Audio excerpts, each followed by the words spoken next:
শ্রীমদ্ভগবদ্গীতার সাংখ্য যোগ ও তার বৈজ্ঞানিক ব্যাখ্যা।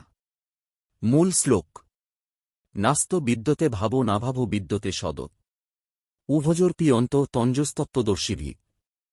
শ্রীমদ্ভগবদ্গীতা 2য় অধ্যায়ের 1-6তম শ্লোক। অর্থাৎ, অস্থিত, অসত্য, অস্থায়ী বস্তুর কোনো অস্তিত্ব নেই, আর অস্তিত্বশীল, সত্য, চিরস্থায়ী বস্তুর কখনো লোপ নেই। এই দুইয়ের স্বরূপ তত্ত্বজ্ঞ ঋষিরা উপলব্ধি করেছেন। সাংখ্য দর্শন ও গীতার অবস্থান। সাংখ্য দর্শন হল একটি প্রাচীন ভারতীয় দার্শনিক শাখা, যার মূল ভিত্তি দ্বৈতবাদ, পুরুষ, চৈতন্য, সচেতন সত্তা এবং প্রকৃতি, অচেতন জড় উপাদান। গীতার সাংখ্য যোগ এই দার্শনিক কাঠামোকে ব্যবহার করে আত্মা ও দেহের পার্থক্য ব্যাখ্যা করে। এই অধ্যায়ে শ্রীকৃষ্ণ আত্মার অমরত্ব, দেহের ক্ষণস্থায়িত্ব এবং কর্মফল নিয়ে নিরাসক্ত থাকার বার্তা দিয়েছেন। শ্লোক 2য় অধ্যায়ের 1-6তম শ্লোকে বিশেষভাবে বাস্তব ও চিরন্তন সত্যের মধ্যে পার্থক্য ব্যাখ্যা করে, যা আধুনিক বিজ্ঞানের বহু মৌলিক সত্যের সঙ্গে সাযুজ্যপূর্ণ।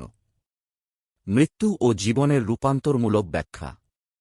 গীতা যেমন বলে আত্মা অবিনাশী, বিজ্ঞানও বলে দেহের কণাগুলো মৃত্যুর পর মাটিতে মিশে নতুন প্রাণে রূপ নেয়। আমাদের দেহে থাকা অণুপরমাণু কোনো না কোনো তারকার অন্তর্জাল থেকে এসেছে। মানসিক স্বাস্থ্য ও সংযম। সাংখ্য যোগ বলে, চেতনা বা আত্মা সকল কর্মের সাক্ষী, দেহমনের মতো পরিবর্তনশীল নয়। এই ধারণা মনোবিজ্ঞানের ক্ষেত্রে গুরুত্বপূর্ণ, যেমন মাইন্ডফুলনেস, খব্দ ইত্যাদিতে আত্মবিচ্ছিন্ন দৃষ্টিভঙ্গি প্রশান্তি আনে। গীতার সাংখ্য যোগ বিজ্ঞানসম্মত দর্শন। এটি পদার্থ ও চেতনার মধ্যকার মৌলিক পার্থক্য তুলে ধরে। উক্ত শ্লোকে বলা হয়েছে, যা পরিবর্তনশীল তার আসল অস্তিত্ব নেই, আর যা চিরন্তন সেই চেতনা বা আত্মাই সত্য।